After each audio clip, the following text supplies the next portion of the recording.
நீங்கள் தவறவிட்ட எபிசோடுகளை இப்பொழுதே காணுங்கள் உங்கள் Tandivan.com மற்றும் Tandivan யூடியூப் சேனலில்.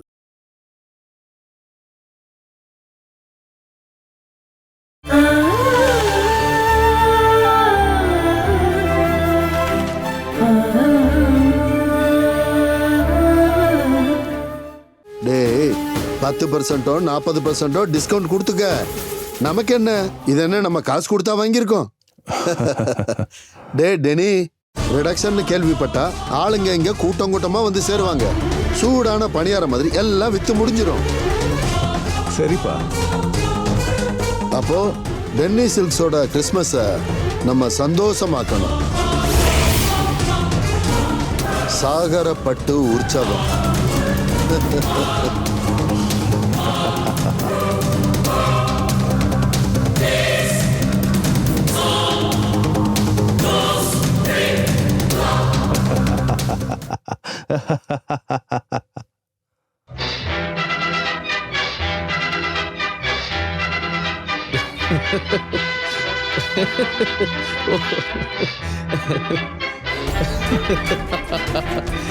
இங்க டிவியை பார்த்து சிரிச்சிட்டு இருக்கீங்க. வந்து உட்காருங்கம்மா, செம காமெடியா இருக்கு.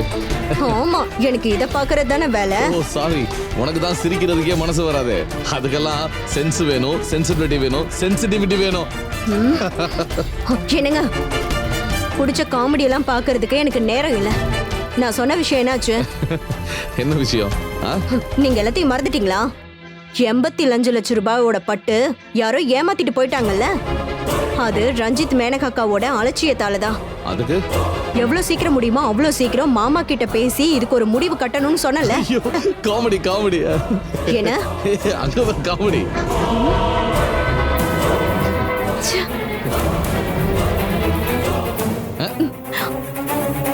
நான் இன்ட்ரெஸ்டா பாத்துக்கிட்டு இருக்கேன், நீ ஆஃப் பண்ணிட்ட. அந்த 85 லட்சம் ரூபாவை அம்மாவும் பிள்ளையும் தான் தொலைச்சிருக்காங்க. அதோட இழப்பு நம்மளுக்கும் தான். டிவைட் பண்ணும்போது நமக்கும் தான் அந்த லாஸ் ஏற்படும்.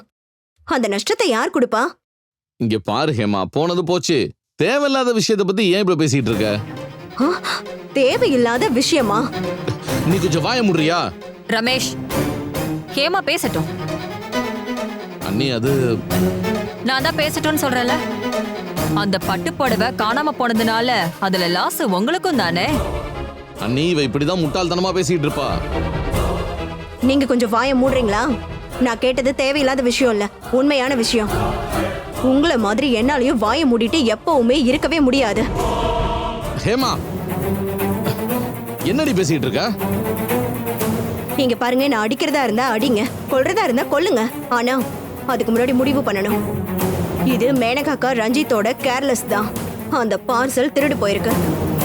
இன்னைக்கு இப்போ இதுக்கு ஒரு முடிவு தெரியணும். ரமேஷ், வேண்டாம். ரொம்ப நாளா அவ மனசுல வச்சிட்டு இருந்த சில விஷயங்கள் தான் இப்ப எல்லாமே வெளியில வருது.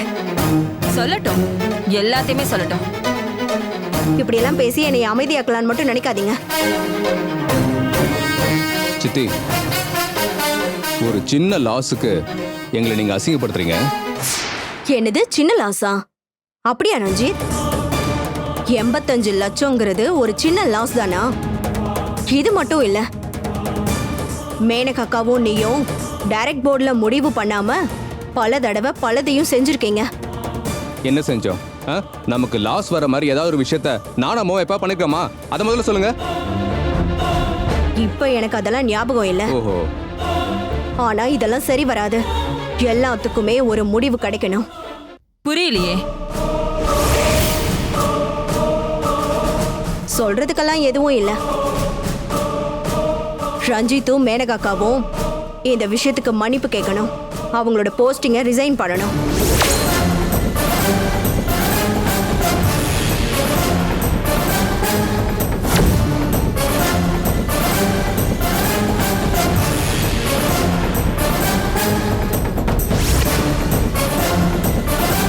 நீ என்ன சொன்ன? அவங்க போஸ்டிங்க ரிசைன் பண்ணணுமா? அதுக்கப்புறம் நீ என்ன பண்ண போற? அப்ப அந்த வேலையெல்லாம் யார் பாப்பாங்க?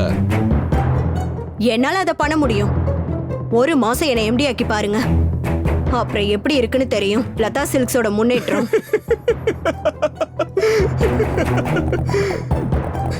என்னடா சிரிக்கிற? நான் சொன்னது உனக்கு பிடிக்கலையா? ஓ பிடிச்சிருக்கே ரொம்ப. தொலைஞ்சு போன 85 லட்சம். அந்த 85 லட்சத்துக்கு இப்போ ஒரு முடிவு தெரிஞ்சாகணும். இப்போ 85 லட்சம் ரூபாய் நஷ்டத்தை நாங்க ஏத்துக்கிறோம், ஓகேவா? ஆனா இவ்வளவு நாள் பல லட்சம் ரூபாய் சம்பாரிச்சு கொடுத்துருக்கோம். அதெல்லாம் யாருக்கும் ஞாபகம் இல்லைல்ல? அது அந்த விஷயத்த மூடி மறைச்சு ஒப்பேத்த யாரும் முடிவு பண்ண வேண்டாம். இதுக்கு இன்னைக்கு ஒரு முடிவு கட்டியாகணும்.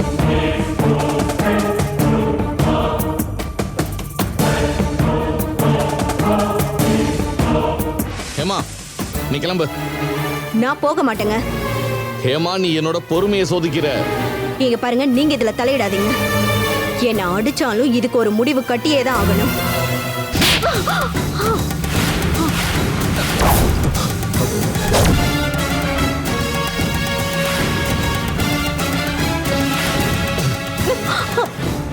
எத்தனை தடவை சொன்னாலும் உனக்கு புரியல. ரமேஷ் வேண்டாம் வேண்டாம், விட்டுருங்க. சித்தப்பா. வேண்டாம், அண்ணி இவளை இப்படி எல்லாம் விடக்கூடாது. சொன்னா கேளுங்க. சித்தப்பா நீங்க வேண்டாம், வாங்க. பிரச்சனை பண்ணாதீங்க. வாங்க. சித்தி ஏதோ தேவையில்லாம பேசிட்டு இருக்காங்க, நீங்க வேற.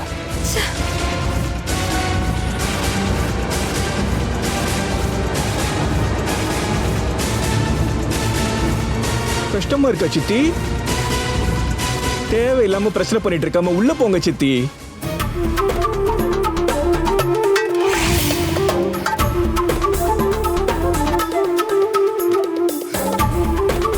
அண்ணி நீங்க வருத்தப்படாதீங்க.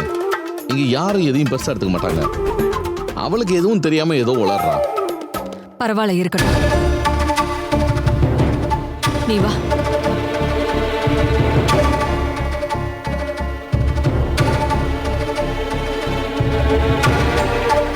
ஹேமா என்னோட பொறுமைக்கும் கொஞ்சம் அளவு இருக்கு. இன்னொரு தடவை ஏதாவது இந்த மாதிரி நடந்தா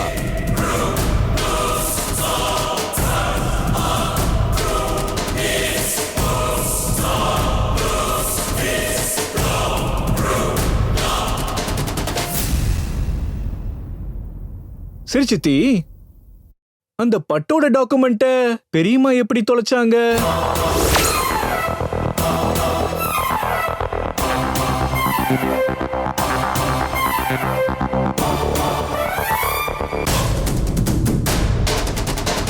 என்கிட்ட எதையும் மறைக்காதீங்க. அந்த டாக்குமெண்ட்ஸை எடுத்தது யாரு எப்படின்னெல்லாம் உடனே கண்டுபிடிச்சிடலாம். எனக்கு இங்க ஒரு ஆள் மேல சந்தேகம் இருக்கு. கண்டுபிடிக்காம இருக்கணும்னு வேண்டிக்கோங்க. என்ன சித்தி?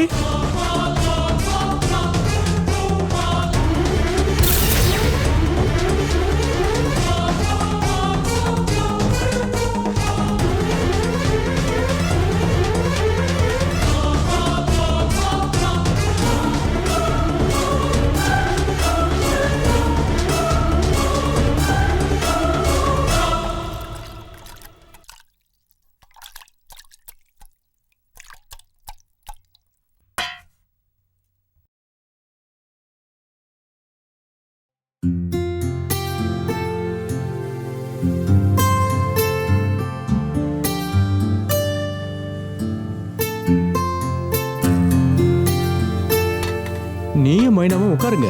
மைனாமா, நாங்க அப்புறமா சாப்பிடுறோம்.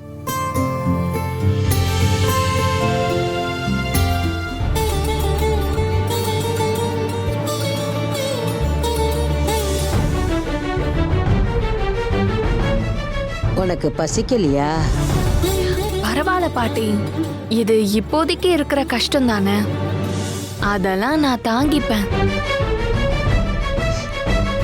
பாவம் என் குழந்தை பகல் முழுக்க வேலையெல்லாம் செஞ்சுக்கிட்டு ஒண்ணுமே சாப்பிடாம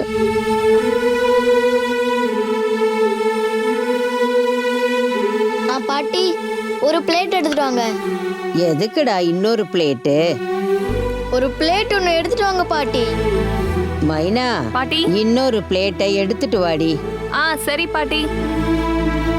ஏண்டா ரொம்ப சூடா இருக்கா என்ன? அப்படியே எடுத்து சாப்பிடுறா. எனக்கு இவ்வளோ கஞ்சி வேணாப்பா. ஏண்டா? வேண்டாம், பசிக்கல. தட்டு யாருக்கு? இவனுக்கு தான். இவனுக்கு கஞ்சி அதிகமா இருக்கான். இவ்ளோ வேண்டாமா? கொஞ்சம் தானே இருக்கு கண்ணா. எனக்கு பசிக்கல.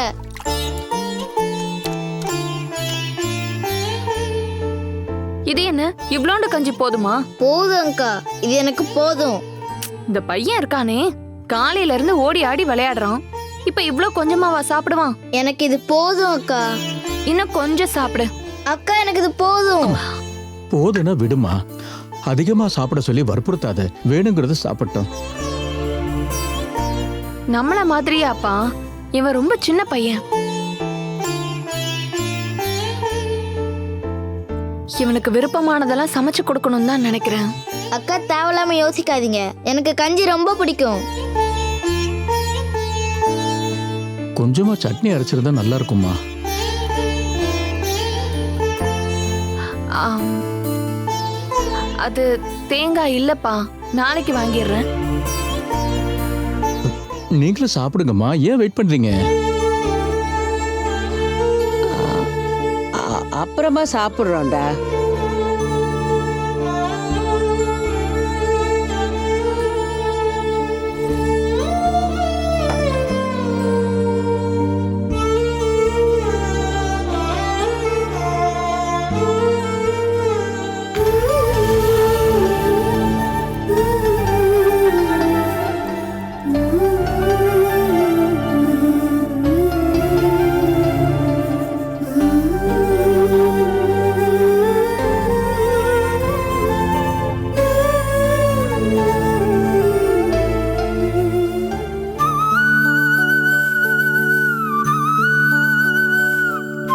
டேய், இங்கேயே எவ்வளவு நேரமா இங்க உட்காந்துட்டு இருப்ப? வா வந்து சாப்பிடு. சுபாஷ், எழுந்து வாடா. உனக்கு சாப்பாடு வச்சுட்டு நான் போய் தூங்கணும். எனக்கு ரொம்ப முதுகு வலிக்குது. அம்மா நீங்க சாப்பிட்டுட்டு போய் படுங்க. நீ என்ன பண்ண போற? உண்ணாவிரதம் இருக்க போறியா? இந்த வீட்ல சமைக்கிறத யார் தான் சாப்பிடுறதுக்கு இருக்காங்க? எல்லாத்தையும் நான் அப்படியே எடுத்துட்டு மாட்டுக்கு தான் வைக்கிறேன். நீ தண்ணி மட்டும்தான் குடிக்கிற. போதாததுக்கு மௌன விரதம் வேற. ஐயோ, இத பார்த்து பார்த்து நான் வெறுத்து போயிட்டேன். அம்மா நீங்க முதல்ல சாப்பிட்டுட்டு போய் படுங்க. அப்ப நீ? நானும் எதையாவது போய் சாப்பிட்டுட்டு படுத்துறேன். எப்படி சாப்பிடுவ பாரு. டேய் நீ வா சுபாஷ். அம்மா கொஞ்சம் போறீங்களா? என்ன கஷ்டப்படுத்தாதீங்க. ஓ, நான் உன்னை கஷ்டப்படுத்துறேனா? எனக்கு தெரியும்டா. இப்போ உன் மனசு முழுக்க அவதான், அந்த மைனா. டேய் நான் சொல்றது. அம்மா கொஞ்சம் போறீங்களா? உங்களுக்கு எல்லா விஷயமும் தெரியும். அப்புறம் ஏன் தொந்தரவு பண்ணிக்கிட்டே இருக்கீங்க? அப்போ நான் உனக்கு தேவையில்லாதவளா ஆயிட்டல்ல? இப்ப அப்படியா நான் சொன்னேன்? அப்போ நீ சொன்னது என்ன?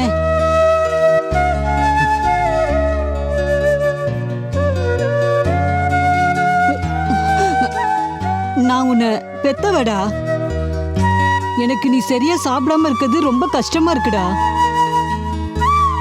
நீ இப்படி இருக்க கூடாதுன்ற காரணத்துக்காக தான் நான் அஸ்வதி பத்தி பேசினேன். போதுமா, சும்மா என்ன விட்டேன். இதுக்கு மேல நான் எதுவும் பேச மாட்டேன். என்ன ஆனாலும் அந்த மைனாவோட விஷயத்துல எனக்கு ஒரு முடிவு தெரியணும். அவ மனசுல என்ன இருக்குன்னு நான் தெரிஞ்சுக்கணும்.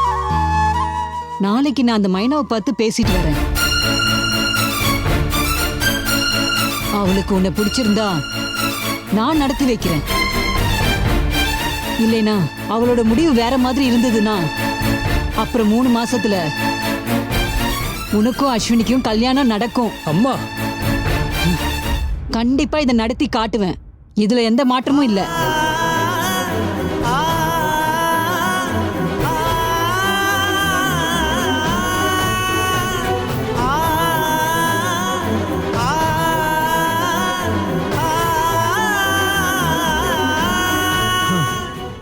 வேலையை ஒழுங்காவே செய்யறது கிடையாது. சம்பளத்துல பிடிச்சாதான் இவங்களுக்கு சரிப்பட்டு வரும். என்ன நஷ்டமாக்குறதுக்குன்னே வர்றாங்க. வேலாயுதம்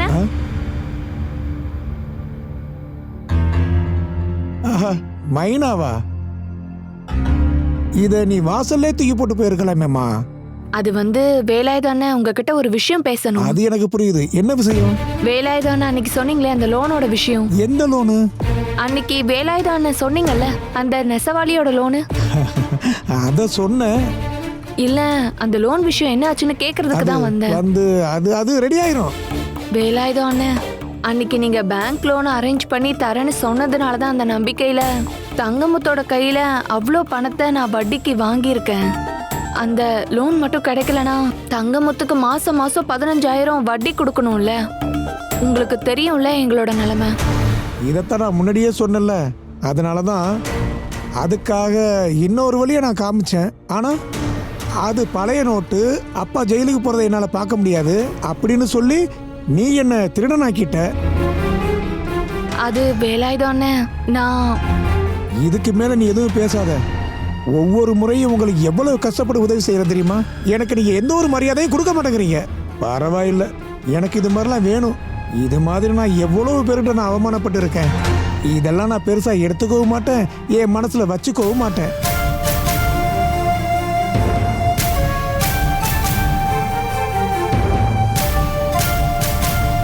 நீ கவலைப்படாதம்மா. அப்புறம் இந்த பேங்க்ல உள்ள பண பிரச்சனை தீரட்டும். அந்த நிமிஷமே நான் உனக்கு பணம் வாங்கி தர்றேன். என்ன நீ தைரியமா போமா.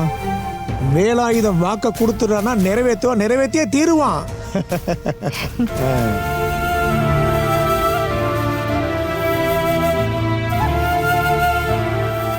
வேலாயுதம் அண்ணா தேங்க்யூ.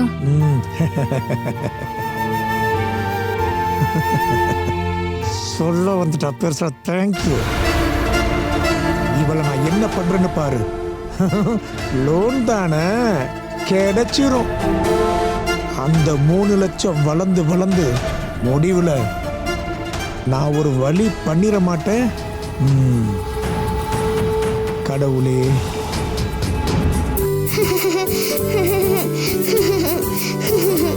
ஏய் சுஜி, ஓடாத, விழுந்துடுவ. இல்ல, நான் விழ மாட்டேன். விழுந்துடுவ. ஏய் ஸ்ரீ, நில்லுடா. அட, அண்ணாக்கு நல்லா மூச்சு வாங்குது. வாங்க ஓடலாம். வேண்டாம் சுஜி, கீழே விழுந்துருவோம். பரவாயில்ல. இத்தனை நாள் பயத்தோட ஒழுங்கா நடந்துப்பா. இப்ப பார்த்தல்ல, கொஞ்சம் கூட அடங்க மாட்றா. ஆன்ட்டி, இவ எப்போ ஸ்கூலுக்கு வந்தாலும் ஓடிக்கிட்டே இருக்கா.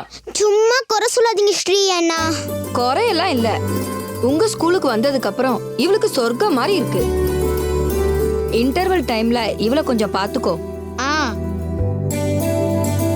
2-3 நாளாவே நான் தான் ஸ்கூலுக்கு கூட்டிட்டு வரேன். ஆனா நாளையில இருந்து முடியாது. ஆன்ட்டி கவலைப்படாதீங்க. நாளையில இருந்து சுஜியை நான் கூட்டிட்டு போறேன். நானே கூட்டிட்டு வரேன். காலையில உங்க வீட்ல கொண்டு வந்து விடுறேன்.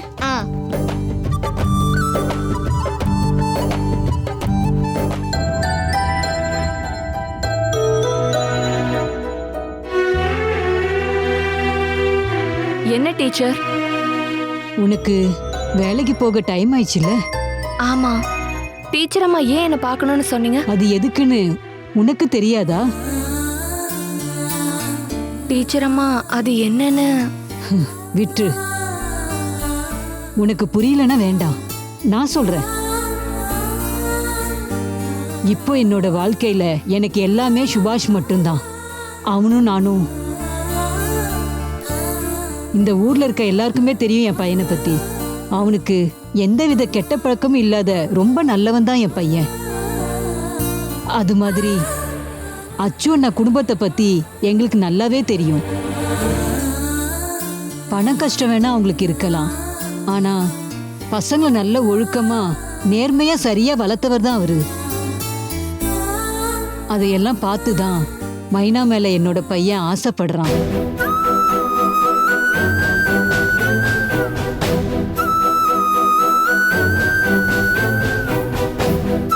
அவன் விருப்பத்தை முதல்ல சொன்னது என்கிட்ட தான்.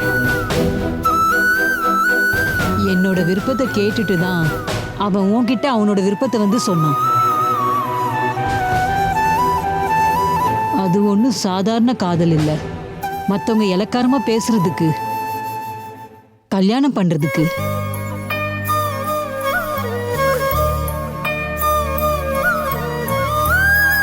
எனக்கும் நீ என்னோட மருமகளா வரணும்னு நானும் ஆசைப்படுறேன்.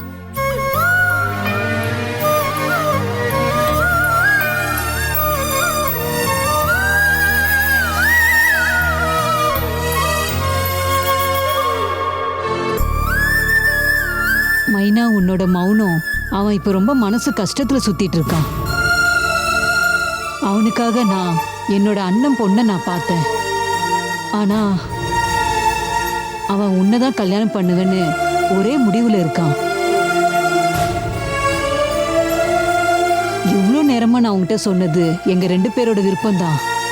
இனிமே நீ தான் சொல்லணும்.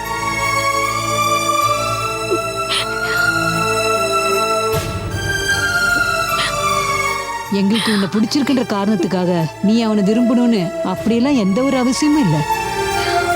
அது ஒவ்வொருத்தரோட தனிப்பட்டமான விருப்பம்.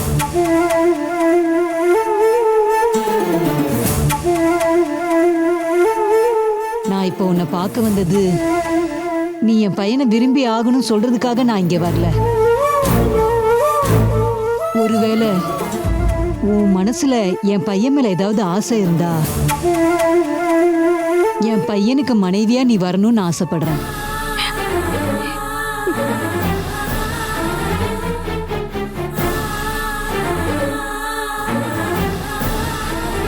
மைனா, நீ ஏதாவது சொல்ல விரும்புறியா?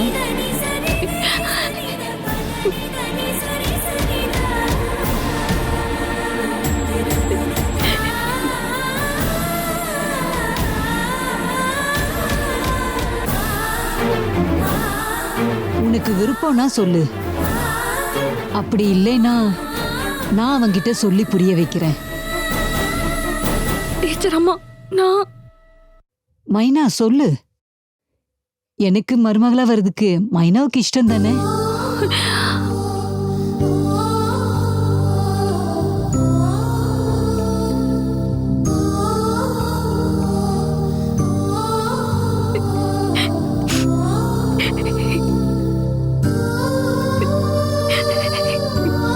எதா இருந்தாலும் சொல்லு.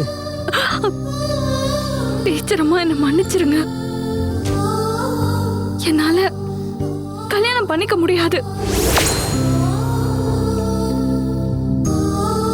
அந்த மாதிரி நிலைமையில நான் இல்ல.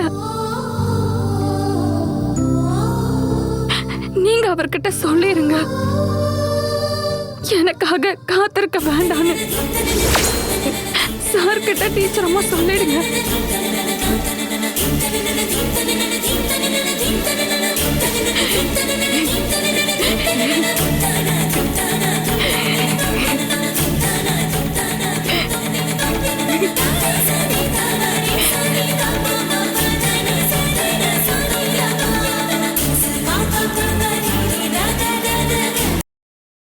Catch us on TV, Tandivan.com, Facebook and YouTube.